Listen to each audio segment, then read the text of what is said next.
Sahabat YKB yang diberkati Tuhan, salam sejahtera untuk kita semua.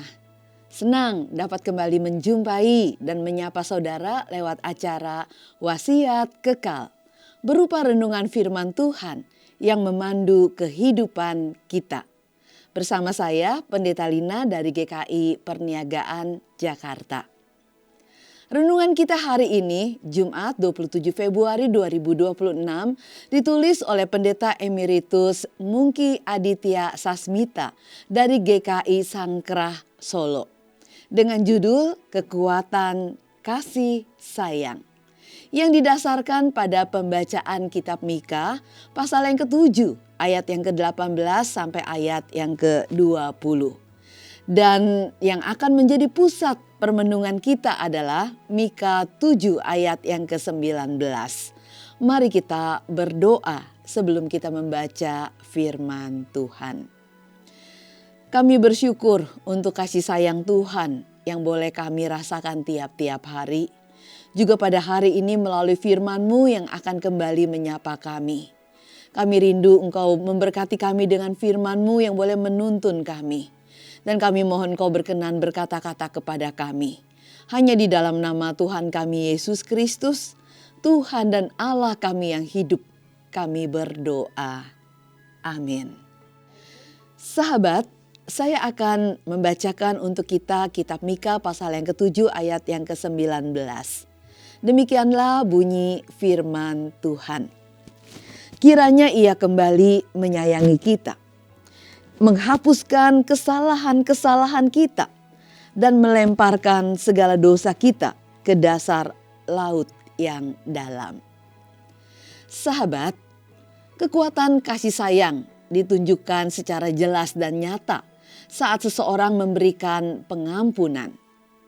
Karena melalui pengampunan, segala kesalahan dapat dihapuskan, dan luka yang ditimbulkan oleh kesalahan pun dapat dipulihkan. Hanya kasih sayanglah yang dapat melakukan hal itu. Kekuatan Allah tidak hanya dikenal melalui murka dan penghukumannya atas umat yang berdosa, melainkan terlebih lagi melalui kebesaran kasih sayangnya dan kemurahan hatinya.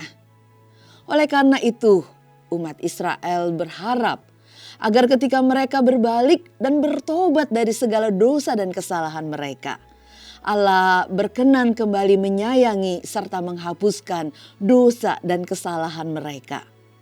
Pengampunan yang Allah berikan merupakan perpaduan antara kekuatan dan kasih sayangnya itu.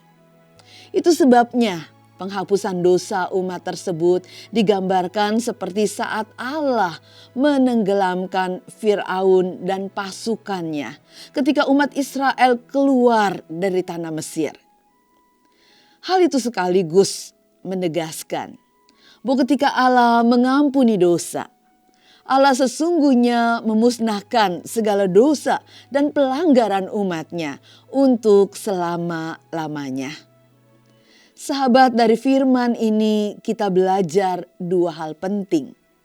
Yang pertama, kita tidak perlu meragukan kebesaran kasih sayang Allah. Ketika kita bertobat, jangan pernah ragu untuk datang dan memohon kasih sayangnya. Dan kedua, kita dipanggil untuk mengasihi setiap orang yang bersalah kepada kita. Memendam kebencian dan dendam bukanlah kekuatan, tetapi mengasihi dan mengampuni, itulah kekuatan yang sejati. Mari kita berdoa. Bapa di dalam sorga, kami bersyukur untuk anugerah pengampunan yang Engkau berikan kepada kami. Anugerah pengampunan yang menunjukkan kepada kami betapa besarnya kasih sayang Tuhan atas setiap kami. Tuhan tidak lagi mengingat-ingat kesalahan dan dosa-dosa kami.